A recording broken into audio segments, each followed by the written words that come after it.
ఈరోజు నిరూపించారు మన సిఐ గారు. చాలా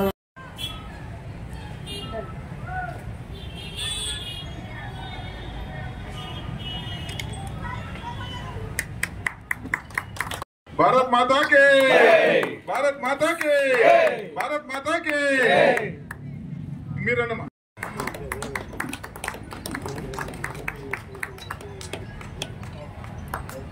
ల్యాబ్స్ ఎవరు వినపడడం లే తన యొక్క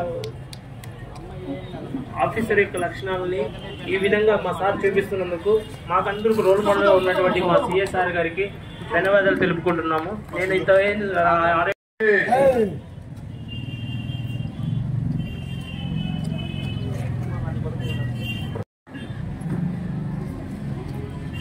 భారత్ మాతా కి భారత్ మాతా కి సార్ సార్ సార్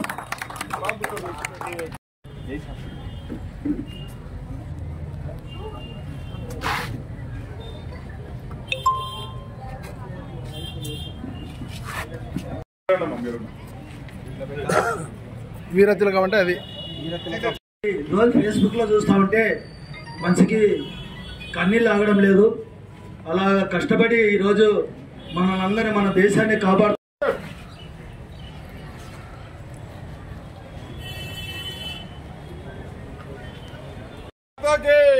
భారత్ మాతాకే. ఈరోజు మీకు అందరికీ తెలిసిందే, పాకిస్తాన్ నుంచి మన యొక్క ప్రజలను, మన యొక్క మిలిటరీని, తర్వాత మన భూభాగంలోకి అడుగుపెట్టి పహల్గాంలో 26 మందిని పాకిస్తాన్ ముష్కరులు హత్య చేశారు. ఆ హత్య చేసిన తర్వాత మన యొక్క భారతదేశంలో ఉండే మన యొక్క అక్క చెల్లెళ్ళ యొక్క సింధూరాన్ని తుడిచిపెట్టారు.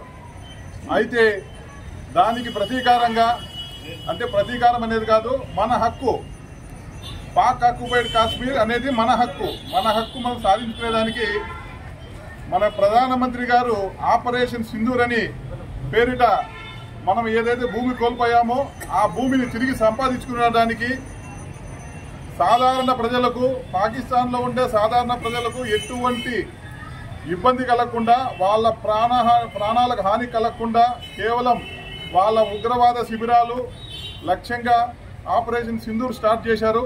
అందులో కూడా మనము సఫలీకృతమైనాము. అయితే అందులో ముఖ్య పాత్ర వహించేది మీరు కాదు, నేను కాదు, బార్డర్లో మన కోసం పోరాడుతున్నటువంటి మన యొక్క సోదరులు మన కోసం వాళ్ళు ప్రాణాలను పల్లంగా పెట్టి పోరాడుతున్నారు. మీకు అందరికీ తెలిసిందే. ఈ యొక్క యుద్ధంలో మొట్టమొదటి వీరమరణం పొందిన వ్యక్తి కూడా మన ఆంధ్రప్రదేశ్ చెందిన మురళీ నాయక్ గారు. అలాగే